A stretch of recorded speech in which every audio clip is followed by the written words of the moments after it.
Bolt and ঘুরে ফিরে পরিচিত সেই দৃশ্য। পাকিস্তানের হয়ে ইনিংস শুরু করতে আসছেন বাবর আজম এবং মোহাম্মদ রিজওয়ান।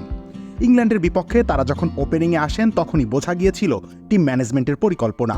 সেটাই হয়েছে বিশ্বকাপে নিজেদের প্রথম ম্যাচে ওপেনিংয়েই জুটি গড়েছেন এই দুজন, যদিও পরিকল্পনা কাজে লাগেনি এবার আর। যুক্তরাষ্ট্রের বিপক্ষে এদিন মাত্র ৮ বল স্থায়ী হতে পেরেছিলেন। সৌরভ নেত্রাভালকারের দারুণ এক ইনসুইংয়ে রিজওয়ান আউট হওয়ার আগে স্কোরবোর্ডে যোগ করেছিলেন মোটে ৯ রান। অর্থাৎ দলকে ভালো শুরু এনে দেওয়ার দায়িত্ব নিয়ে মাঠে নামলেও উল্টো বিপদ ডেকে এনেছেন।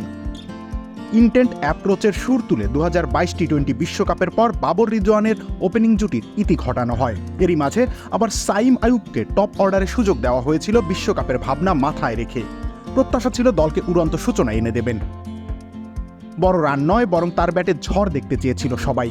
তবে সেসব স্বপ্নের কিছুই পূরণ হয়নি তাকে দিয়ে, যদিও তিনি পূর্ণ মাত্রায় সুযোগ পেয়েছেন কিনা সেই প্রশ্ন তোলাই যায়।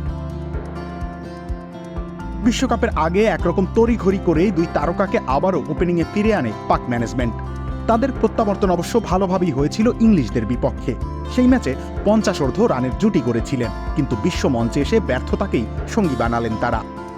হে বৎস, গ্লুকোজের অভাবে তোমার দুনিয়া এখনো ওলটপালট। এই নাও SMC glucose powder drink bolt. টি-20তে এই দুই ব্যাটারের ধারাবাহিকতা নিয়ে প্রশ্ন নেই। নিয়মিত রান করেন তারা, বড় ইনিংসও খেলতে জানেন, কিন্তু সমস্যা লুকিয়ে আছে ব্যাটিং অ্যাপ্রোচে। তারা দুজনেই অ্যাঙ্করের ভূমিকা পালন করতে পছন্দ করেন, ফলে পাওয়ার প্লের ফায়দা তোলা সম্ভব হয় না। এসব কিছু নিয়েই অতীতে বহুবার আলোচনা হয়েছে, তবুও পরিবর্তন হয়নি কিছুই।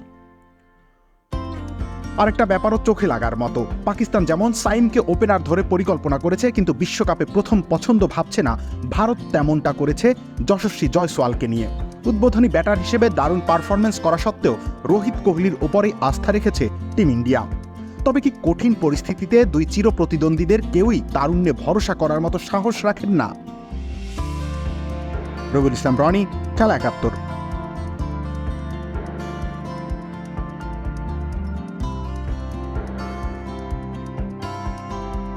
হে বৎস, গ্লুকোজের অভাবে তোমার দুনিয়া এখনো ওলটপালট। এই নাও SMC glucose powder drink bolt.